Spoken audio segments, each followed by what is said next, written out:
Qué tal amigos? ¿Cómo están? Nuevamente un programa este, es un programa para hablar sobre los 120 años de historia, de los 120 años de la fundación de Boca.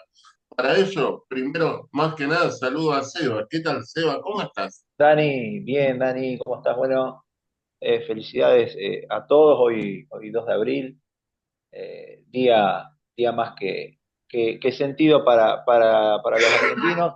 Y bueno, y con nosotros un gran amigo, ¿no? Un conocido, gran amigo, Hugo. ¿Cómo estás, Hugo?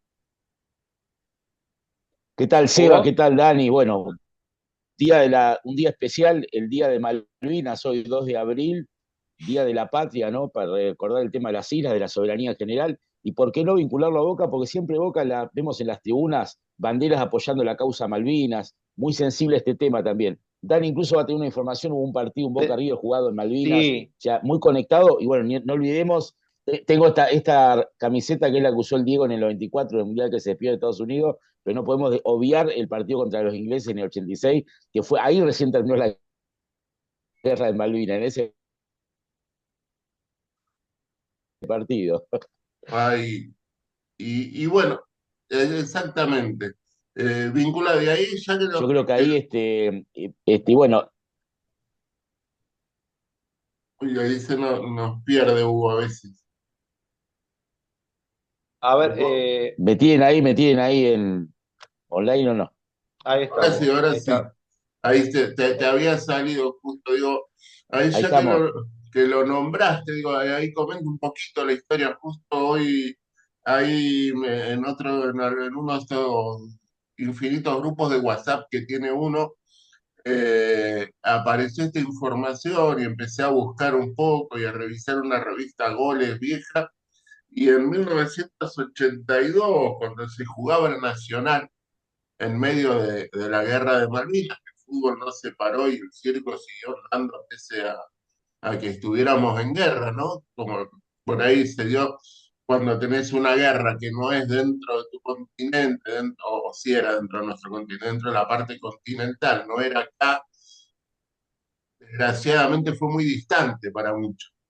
Y en un momento se habló de hacer un partido entre Boca River en Puerto Argentino. Esa idea habrá bajado de algunos de estos cráneos militares, de algunos cómplices civiles, y la prensa lo tomó enseguida. Y se habló de jugar, y después de ese Boca River que termina 0-0 por ese Nacional del 82, se tira de jugar en Puerto Argentino. Aragón Cabrera, Benito Noel lo toman, algunos jugadores van los periodistas, les preguntan, ¿y qué vas a decir? ¿Saliste de jugar? ¿Estás en guerra? Te dicen, ¿jugarías ese partido? Y obviamente que todos decían que sí, ninguno sabía lo, lo, lo que estaba pasando realmente en las islas, pero duró pocos días, los pocos días empezaron a llegar las verdaderas noticias de lo que estaba pasando en la isla, y ese partido quedó en la nada. Pero hoy me pareció recordarlo. Eh, y la verdad que Muy buena data, Dani. Y perdón, chicos, les quiero agregar algo más de la guerra de Malvinas. Recordemos que en el último mundial disputado en Qatar en el 2022, por ejemplo, la FIFA le prohíbe la participación a Rusia por la guerra actual que está teniendo con Ucrania. Países en guerra hay como una sanción de FIFA que no permite o hay como una limitación. En el 82 ya estaba la guerra de Malvinas en plena disputa y Argentina estaba clasificado. De hecho, en ese momento está todavía la ley de que el campeón le correspondía jugar el mundial siguiente, que Argentina, campeón de 78, no estaba validando la Copa. Y estaba la discusión interna, pero Argentina participa en el Mundial de España 82, que fue el mundial en el cual debuta Maradona. Se llegó a jugar un partido todavía antes del término de la guerra.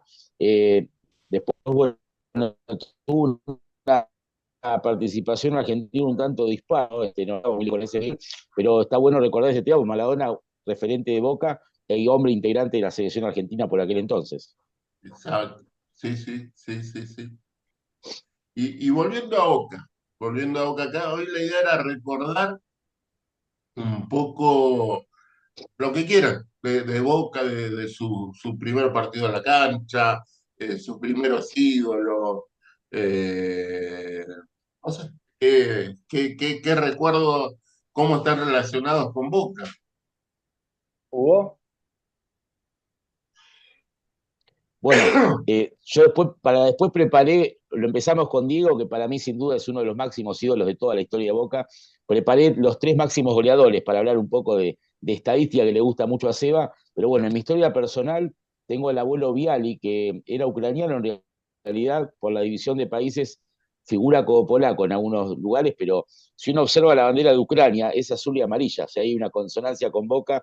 No era genovés el abuelo ucraniano, pero hay una sintonía. Él viene en la década del 30 acá en Argentina, la época que estaba Gardel en su apogeo, y bueno, a través de él un poco, de mi papá Hugo, que también hincha fanático de Boca, tengo las cábalas que siempre veo los partidos con mi viejo, un punto de encuentro también de unión. Así que bueno, a través de ellos, fanatismo por Boca, por ver los partidos. El abuelo Pepe con la radio Espica escuchaba los partidos, tenía un kiosco. Y con respecto a la cancha, primer partido que voy me lleva un amigo, Emiliano Milechuk. Fuimos a ver, recuerdo, un Boca Independiente. ¿Se acuerdan la década del 80? Esos partidos malísimos de época Alegre Gera que no le ganamos a nadie antes que llegue Bianchi. Bueno, en toda esa época triste, fuimos a ver un Boca Independiente a la cancha de Boca. Fue para mí un impacto, la primera vez la Bombonera, y perdimos 1-0 contra el Rojo. Ese es un recuerdo un poco triste de la primera vez que fui a la Bombonera. Y dos partidos más voy a mencionar de todo mi historial. Yo fui a ver dos Bocas River en toda mi existencia. Uno con mi papá y mi tío Miki, que también es bostero, un amistoso en Mar del Plata, los Boca River de verano, que fue la despedida de Marangoni. Ese partido lo va a ganar Boca 2-1, así que fue una alegría enorme de mundialista Minela de Mar del Plata. Y el otro clásico que vi, en la época que pude cubrir a Boca como prensa, en la época de Bianchi, el partido que se jugaba sin público, partido, si no me equivoco, fue cuartos de final por una Libertadores que dirigía Bianchi a Boca y estaba Ramón Díaz dirigiendo a River. Partido que se hace de ida en la cancha de Boca, que gana Boca 1-0. El famoso partido La Gata Gallardo, que lo araña el Pato Bonacheri. Bueno, estuvo en cancha en ese partido como prensa. Imagínense las puteadas. Yo ese día descubrí, por ejemplo, que Daniel Hendler de noche, que era re bostero, estaba enojadísimo en los vestuarios, ahí golpeando. Lo descubro a Nacho Goana, lo enviado de CQC, lo descubro como hincha de River. Yo lo tenía, pensé que era uno de los nuestros y no, ahí me doy cuenta que tenía esa rivalidad con Pergolini, que sí era de Boca, pero era hincha de River. Así que bueno, fueron los dos únicos clásicos que vi, por eso los quería mencionar. Ok, Bueno, Seba. eh, yo, sí, a ver, yo tengo que hablar de la década del 80, de la, el primer jugador que recuerdo es Comitas, eh, Rabina. Creo que los últimos partidos de Gatti, y bueno, y después el ingreso de Navarro Montoya, de ahí para adelante. Los partidos de Boca, eh, los primeros que me vienen a la cabeza son los partidos de verano, que para mí eran sensacionales. Esos Boca River, esos Boca Independiente, cuando creo que Marangoni estaba en Independiente. Bueno, después pasó a Boca. No, yo lo vi Pero en eso Boca era, ya. pero bueno, eso era sensacional. Y después como Boca River pasaron un montón, pero el que yo recuerdo y el primero que se me viene a la cabeza es el que se jugó en el año 91 por la Copa Libertadores en cancha de Boca, que River iba ganando 3-1 y Boca se lo da vuelta y le gana 4-3. Ese partido, para mí, de los Boca River que yo he visto, ese es fue emocionante. No me lo Es voy a bisagra olvidar ese nunca. partido. Claro, no me lo voy a olvidar nunca más, sobre todo porque después lo que pasó, como creció Boca esa Copa Libertadores tuvo de todo. Tuvo desde el Boca Oriente Petrolero tan hablado, tuvo el Boca que le gana a Flamengo en cuartos de final, que le gana 3-0, creo que había perdido 1-0 en Río de Janeiro y le gana 3-0 acá, si no me falla la memoria, y bueno, y después la semifinal con Colo Colo. Eh, pero bueno, si tengo que nombrar un Boca River, indudablemente me quedo con ese del año 91. Ahí. Yo los adelanto un poquito en el tiempo. Yo de empezar a ir a la cancha, no, la verdad no me acuerdo del primer partido, pero seguro fue por ahí, por el Nacional o Metro del 84, una etapa sufrida. sufridita en Boca, eh, pero como buenos recuerdos, esa sucesión de partidos de la racha invicta del 80 y pico, que Boca ganaba, o sea, porque hasta el 85, 86 Boca era veníamos perdiendo seguidos con ellos. Y después agarramos ahí una racha invicta que le ganamos un montón de partidos seguidos a River, es ahí en el 90, ya con el partido del 91, de, que hablas de la Torre, esos partidos vi casi todos los que se jugaron en Boca o en River, así que esa era una buena época.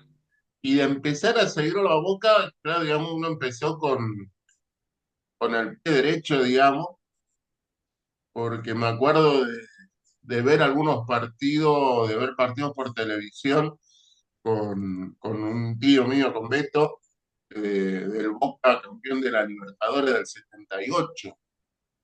O sea, empezar ahí a decir, a seguirlo más. 77, 78, seguir al partido del Intercontinental por radio, en Alemania. O sea, esos son los primeros recuerdos.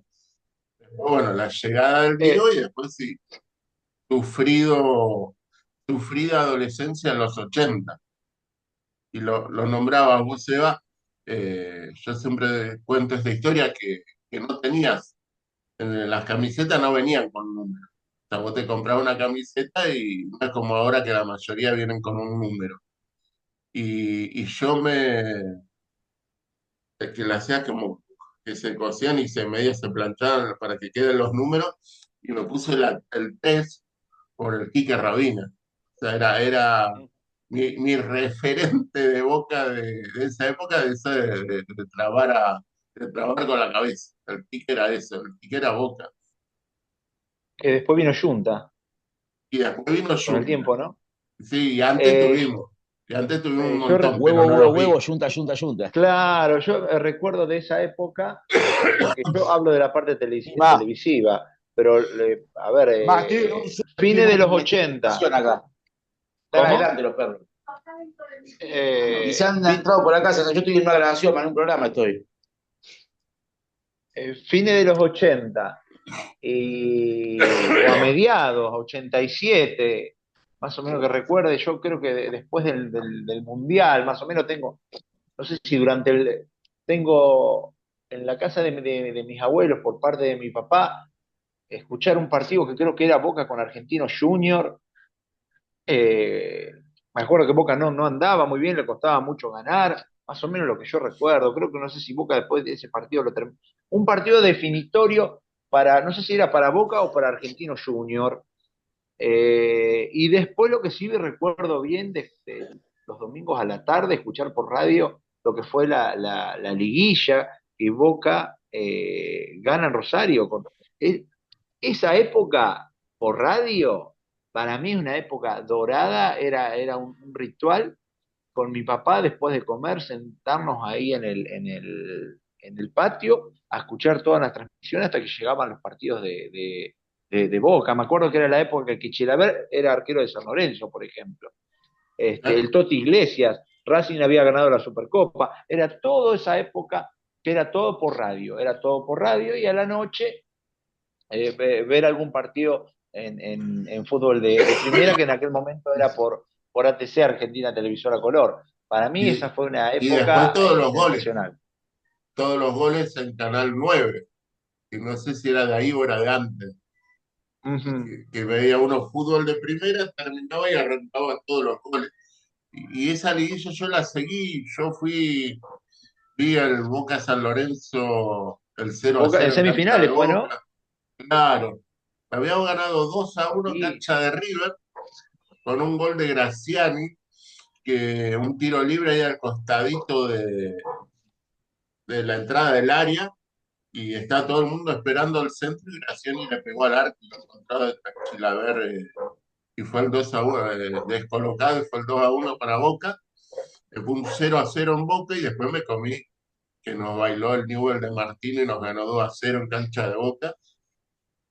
Y después fue el partido que decías vos en Rosario, que lo termina ganando Boca y termina ganando 4-3 en el global. Y después hay una etapa intermedia, hay que, bueno, que la Ahí, nombra perdón, Hugo. Seba, hay que decir vos, me acuerdo que esos partidos, la revancha con San Lorenzo y los dos con Newell, se jugaron a las 11 de la mañana, porque después a la tarde estaban los partidos del Mundial. Ah, claro, era en la mañana. Fíjate que hace tanto tiempo, yo para mí era la tarde, pero claro, bueno, pero ahí tenés, ve, yo recuerdo esos partidos con Boca de escucharlo con mi papá y los partidos del Mundial, recuerdo a partir el Argentina-Uruguay, recuerdo algo porque estaba Maradona y Francescoli, que Francescoli en ese momento jugaba en la Liga Argentina, y bueno, y después de cuartos de final hasta la final, sí recuerdo todo bastante claro. Pero fíjate lo que era mi cabeza en ese momento. Yo tendría 8 años, 7 años, 8, no, no encajaba en mí, evidentemente, que había digamos, como que Boca estaba jugando un torneo y como que Argentina jugaba otro. No, no, no alcanzaba yo a comprender, evidentemente, ese tipo de cosas. Si vos me preguntás, si yo tengo que hacer una cronología como lo recuerdo, para mí primero iba la Copa del Mundo, y creo que y después iba la liguilla, y no, y iban en simultáneo. Ahí, claro, el partido con San Lorenzo coincide ahí con el segundo, con el comienzo del Mundial. El El Mundial, con Mundial Italia y que, Bulgaria. ah, y después ahí tocó esa etapa dura, ¿no? Los 80 hasta el 89 que se gana la La Supercopa. Recopa en Miami con No, no, Atlético primero la Nacional. Supercopa, La la- Supercopa con con, Independiente. con Independiente, en los penales, ahí estuve en todos los de local de esa Supercopa y en los dos partidos con Independiente. Estuve en cancha del Rojo cuando patea el penal Junta y que patea el último y que le ganamos la Supercopa. Y ese es mi primer gran festejo en la cancha, ¿no? Del primer campeonato que se festejó, ¿no? El primer festejo así de estar siguiéndolo, el de la liguilla, que ese lo festejamos como si hubiese sido un campeonato, que no era un campeonato, pero lo festejamos así.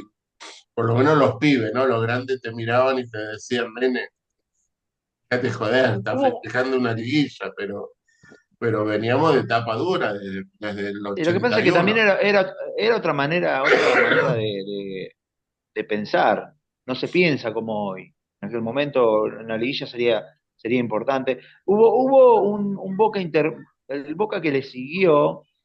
Yo me acuerdo había una rivalidad con San Lorenzo. San Lorenzo todavía jugaba en cancha de Vélez. Era un Boca que me acuerdo que jugaba Walter Pico, Giuntini estaba en la defensa, bueno, estaba Navarro Montoya, estaba Walter Perazo. Creo que estamos hablando del año 90, y después llegó el Boca de Batistuta y La Torre. Hugo, ¿recordás algo de esa época? Sí, una dupla infalible. Yo me acuerdo de escucharlos por radio, esos partidos, el batigol le decíamos y Gambetita La Torre, ¿no? Que son los apodos que le han quedado hasta el día de hoy, pero máquina de hacer goles. Y Batistuta con la particularidad que proveniente de River, uno de los casos que triunfó en Boca como goleador y después, bueno, hasta que Messi le supera el récord, era el máximo goleador de la selección. Pero en esa época en Boca la rompía, era llegada al área y gol, prácticamente medio gol adentro. ¿Cómo lo sentimos en la final con Newell's por la No, Claro, Copa sí, sí. América? Fue terrible. Qué bronca me sí, agarré. Pero sí, bueno, después sí, lo sí. disfrutamos en la Copa América. Y después, ahí, yendo cronológicamente, el 92 el campeonato con Tavares, Con ¿no? el maestro Que, Oscar Tavares, sí. que se rompe esa sequía.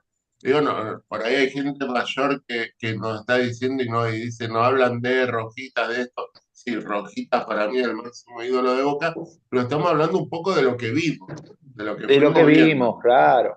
Entonces, Para no, eso no sé. hemos hecho los programas históricos en su momento, eso es otra historia. Podemos hablar de lo que leímos, de lo que nos contaron. Acá yo hablo de las sensaciones, de lo que me provocó a mí por el Boca de los 80, que era todo garra, y ahí no importaba si se ganaba o se perdía, el recuerdo que yo tengo era verlo a Rabina, después era verlo a Junta, bueno, y después todo lo que vino después, ¿no?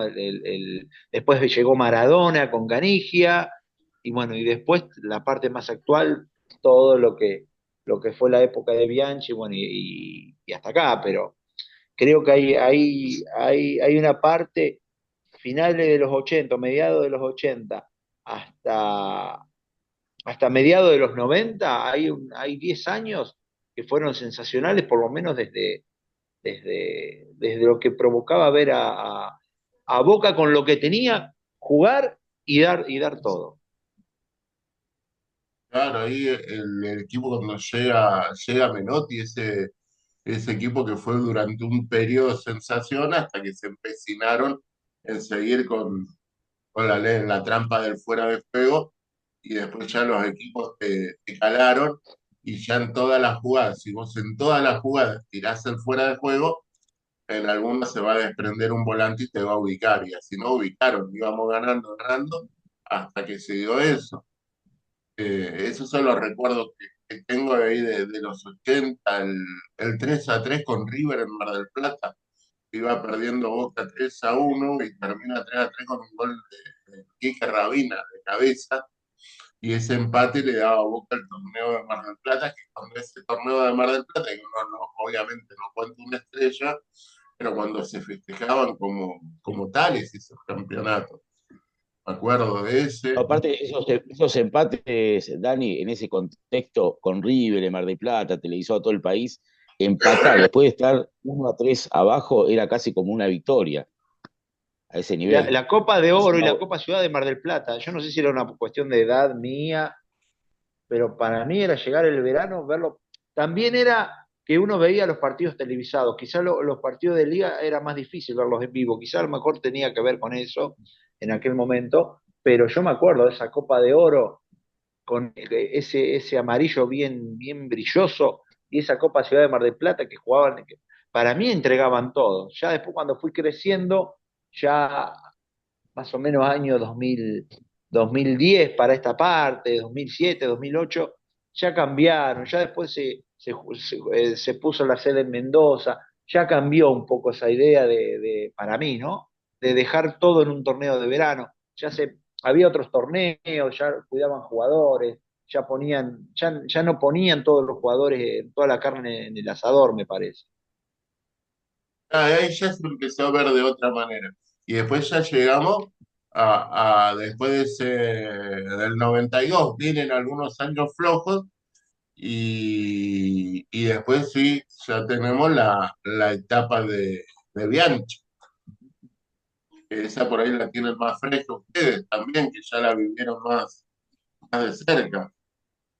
Lo que pasa es que esa etapa es más difícil hablar desde esos partidos de verano, porque uno recuerda tanto, digamos, se ha embriagado tanto de los triunfos, que por ahí buscar partidos de verano, creo que ahí hubo un partido que Ramón Díaz se fue, ¿no? Claro, que Creo que ahí Boca por juega esa con los etapa. suplentes. Claro, bueno, pero yo no tengo bien en claro bien en qué año, lo hemos revisionado, Daniel, nosotros lo hemos contado, pero, viste, te queda ahí, viste, no le das tanto interés, por lo menos desde lo triunfal. Pero yo para mí, no hay, si tengo que hablar del Boca que yo recuerdo, del Boca más sentimental, más, obviamente que la época de los triunfos sería demagogo no mencionarlo, pero creo que vuelvo a repetir, hay una época entre mediados de los 80 hasta mediados de los 90 que fue una época excepcional. Para mí, yo como televidente o como hincha de Boca, ¿no? Como ir a ver a Boca, no estaba esa idea que hoy está de decir, bueno, Boca tiene que jugar un torneo internacional. Todavía no. Es más, recuerdo, recién nombramos el Boca del 92, Yo fui a varios partidos de esa etapa donde Boca después se consagra de 11 años. Boca venía de ganar la Supercopa, Boca venía de ganar la Recopa, pero había que ganar el campeonato. Ya había pasado lo de Colo-Colo en el año anterior y había que ganar el campeonato. No se hablaba tanto de eso. Hoy sería diferente. Eh, y si me parece ese Boca que voy a decir de finales de los 80, es una de esas que me quedan Gatti, Abramovich, Higuaín, Pasucci, Rabina, Melgar, Krasowski, Stafusa, Graziani, Rinaldi, Scalise, Graziani, Rinaldi, Coma, después estaba Tapia, entonces era Melgar, Krasowski, Tapia, y estaba la Articochea. Ese es el equipo, viste, que uno iba, que me quedó esa época de la adolescencia para mí de seguir a Boca. ¿Jugó? Ahí, Hugo, Bueno, yo ya que nombra la etapa de Bianchi, lo hago de trampolín para esta última salida mía. Yo tuve la oportunidad y la suerte, hacía notas, la primera etapa mía periodística, más que nada espectáculos en un periódico local de Marcos Paz, Hora de Informarse, y el dueño Mariano Plaza era hincha de Boca fanático. De hecho, recuerden que el Vasco Arrobarena era de acá de Marcos Paz, que era el 3 de Boca en ese momento, en la primera formación de Bianchi. ¿Qué pasa? Después de la excepción del Mundial de Francia 98, todavía no veníamos de esa etapa que veníamos mencionando, ¿no? Después el maestro Tavares, después de la parte flaca de los 80, hubo como esa primavera del 89 al 92 en Boca con algunos títulos, y después del 92 hasta la llegada de Bianchi no hubo copas. Bueno, termina el Mundial de Francia, Macri, que era presidente, lo contrata a Carlos Bianchi, ya habían pasado el Bambino, había pasado Bilardo, con todas las estrellas, con Maradona, me acuerdo estaba Canigia, la Bruja Verón y Kili González, sin éxitos, pero Boca quedando siempre tercero, segundo, detrás de las grandes copas del River de Ramón Díaz, del Vélez, del propio Bianchi. Bueno, cuando llega Bianchi a Boca, primer torneo, estoy refiriendo al torneo Apertura del 98, claro, llega arma un buen plantel, pero hasta no conseguir el primer título, había que ver si realmente era tan bueno como lo que había demostrado en Vélez. Mitad de ese torneo, yo fui a hablar a la cancha de Boca, les cuento cómo empieza mi introducción periodística, y jugaba Boca Estudiantes ese domingo. Si ya estaba Palermo jugando en Boca, estaba Mellizo Barros Peloto, provenientes de Estudiante y de Gimnasia, eran los dos cuadros de La Plata.